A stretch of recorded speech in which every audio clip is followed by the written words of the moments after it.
आदित्यो अरिष्टनेमिः स्वस्ति नो बृहस्पतिर्दधातु। स्वस्ति स्वस्ति कह के सत्य वाचन हुआ। कार्यामास विधिवत पितृदेवार्चनम, पूरा 1 महीने तक पितरों का स्मरण और देवताओं का अर्चन माने पूजन। राम जी आए तो राम जी दिन में आए तो 1 दिन को राम जी ने 1 महीने का बना दिया। मास दिवस भाग 1 महीने का। भगवान ने कहा मैं क्या करूं, मैं तो रात में आया हूं। तो भगवान ने कहा अभी मैं रात को इतना ही रखूंगा। लेकिन कल के प्रसंग में आप देखेंगे कि शरद पूर्णिमा की एक रात्रि ऐसी है जिसमें भगवान रास कर रहे हैं। उसमें परमात्मा ने उस रात्रि को 6 महीने की रात्रि बना दी।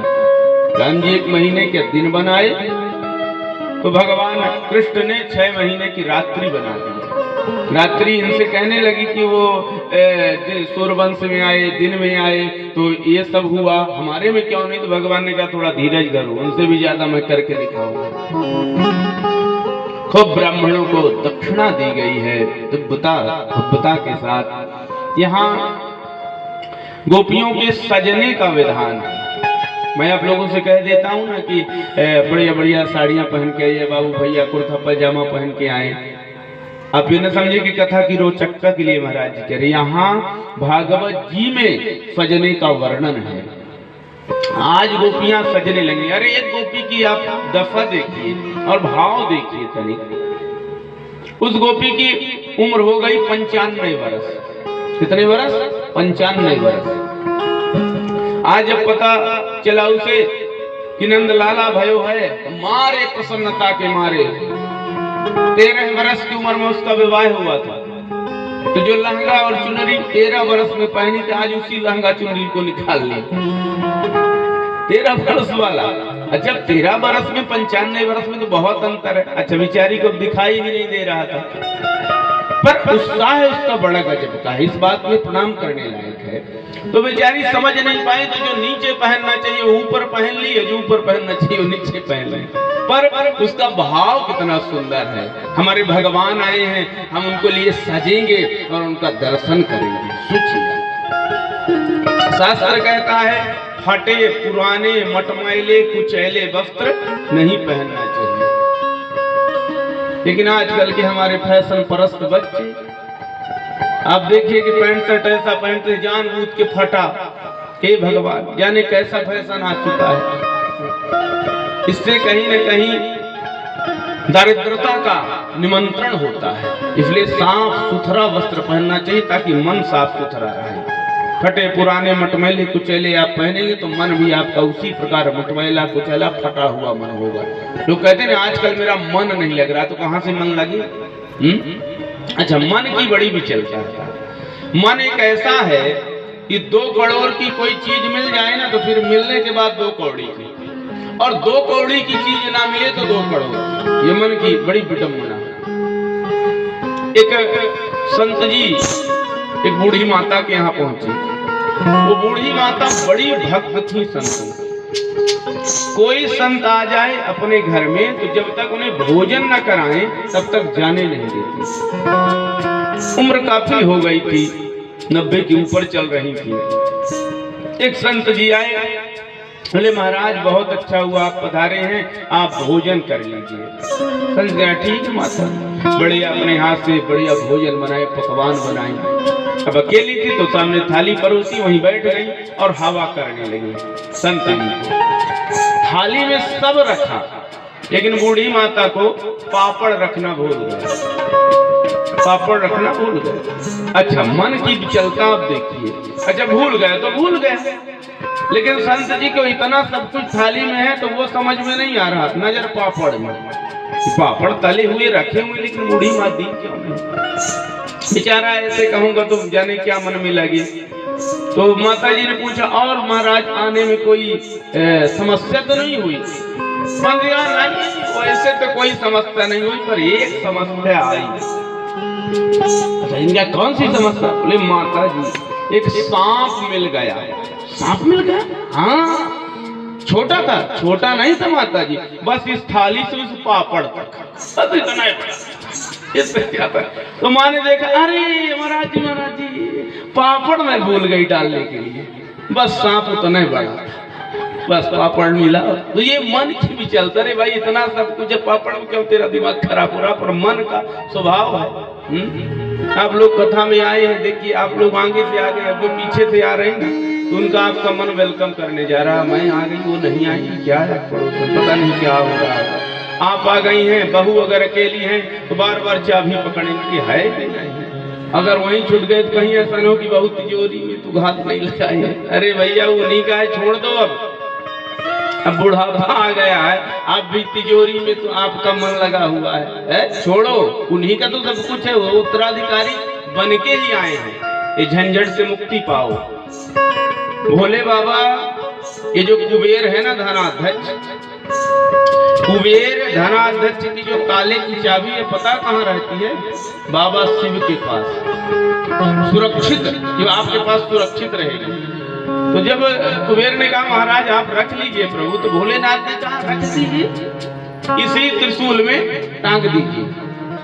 आज भी कुबेर की चाबी बाबा कहीं जनेऊ इत्यादि नहीं बांधते हैं, वही त्रिशूल में चाबी लटकी हुई है। छोड़ दो, जो आपका है वो आपका रहेगा, जो आपका नहीं है तो आपका हो ही नहीं सकता। क्यों माथा पच्ची कर रहे हो?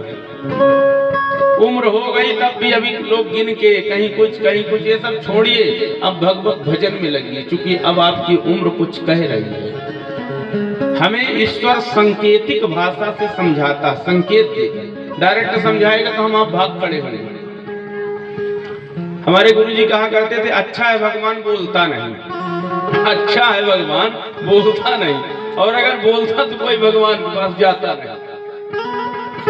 भगवान कुछ नहीं बोलते, जैसा रहो भैया बहुत अच्छा है, ठीक है तुम करते। हाँ, संकेत में समझते समय और संकेत में समझाते हैं। हमारी जब उम्र 30 बरस की होती है तो पहला संकेत मिलता है, बाल सफेद कर देते हैं भगवान।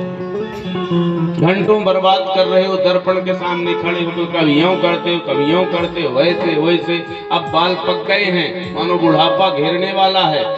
अब धीरे धीरे बुढ़ापे की तैयारी करो, भगवत भजन में लगो। लेकिन जीव आत्मा साहब जीवेश्वर से भी बड़ा है। जब बाल पकने लगे तो पहुंच गया बाजार, अब बाजार से बढ़िया केस काला लेकर आया, जो सफेद बाल से बढ़िया काला बना लिया, पर भजन नहीं। भगवान ने कहा कोई बात नहीं, बच्चा गलती करे माफ करो, दोबारा उसे समझाओ। 40 की उम्र आई, जब 40 की उम्र आई तो भगवान ने चलिस्मा लगवा दिया, आंखें हो गई 4, माने चश्मा लगने लगा, आंखों का वोल्टेज कम कर दिया। दूसरा संकेत, भगवान कहना चाह रहे अब तो भजन शुरू करो। लेकिन भैया जीव आत्मा तो कमाल ही क्या, डॉक्टर के पास गया, ऐसा चश्मा बनवाया, दूर की चीज सब पास दिखने लगी। लो, और भजन का कोई बात नहीं। तीसरा, 50 वर्ष की उम्र हो गई। जैसे 50 वर्ष की उम्र हुई तो 3 जगह से कमर टेढ़ी, कमर दर्द शुरू, मानो बहुत दुनिया घूम लिए हो और अब तो भगवत भजन करो। पर व्यक्ति जैसे दर्द शुरू हुआ तो बढ़िया साहब स्वर्ण भस्म, चमन प्रास, बादाम फुला फुला के जैसी आराम, पर भजन नहीं है? बड़ा उपचार। अच्छा देखिए, 50 के बाद अगर आप गिनती पढ़िए, गिनती तो 50 के बाद कैसी गिनती आती है? 1 बन, 2 बन, 53, 54, 55, ऐसे ना था। वन वन वन वन शब्द बार बार आ रहा है। माने भगवान ये कह रहे हैं कि अब इस संसार को छोड़ो, वन की ओर चलो। माने मन आपका वनवासी मन हो जाए, वनवासी मन में, और ये दुनियादारी संसार रहिए घर में, लेकिन मन को वनवासी। 55 आने पर संकेत मिलता है तुम्हारा बचपन चला गया। कुछ लोग 55 नहीं 60 आ जाए फिर भी रगाई उदाई करके वो मानते नहीं है कि मैं 60 का हो गया। फिर 55 नहीं माने तब भी फिर इशारा 56, माने संसार की खूब छाप ले लिए, अब भगवान के पास आओ। फिर भी नहीं माने तो 57, शांत हो जा। भगवान अब एडवांस में कह रहे हैं कि अब शांत हो जाते, फिर भी नहीं समझ तो 58, अब तू मेरे पास आ जा। फिर भी बात समझ में नहीं आई तो फिर 58 के बाद कौन सी गिनती है? ये आप लोग पढ़े लिखे बैठे थोड़ा सा बुजुर्ग हैं, 50, हाँ 59। अब बस अगर मेरी बात नहीं सुना तो संसार तुझे 60 कह के संबोधन करेगा। ओ 60ता की ओर जाने वाले मानव, अब तो खबरदार, ठहर जा। तो फिर भी नहीं, 59 की भी बात नहीं सुने, तब फिर संसार कहने लगे, घर वाले कहने लगे, दद्दू तो 60 आ गई, चलिए दद्दू बाहर चलिए। अरे दद्दू की बात है, 60 माने 60 आ गई। सरकार ने भी रिटायर कर दिया, परिवार संसार सब रिटायर कर दिया, फिर भी हम मानने के लिए तैयार नहीं है। चाबी जनेऊ में बंधी हुई है और ज्यादा गांठ लगा लिया, कहीं कोई रात में छोड़ न दे। अब भगवत भजन में लगी। 60 वर्ष के आप हुए तो भगवान ने जो दांत दिए तो भी दांत भगवान ने कहा वापस करो हमारे दांत।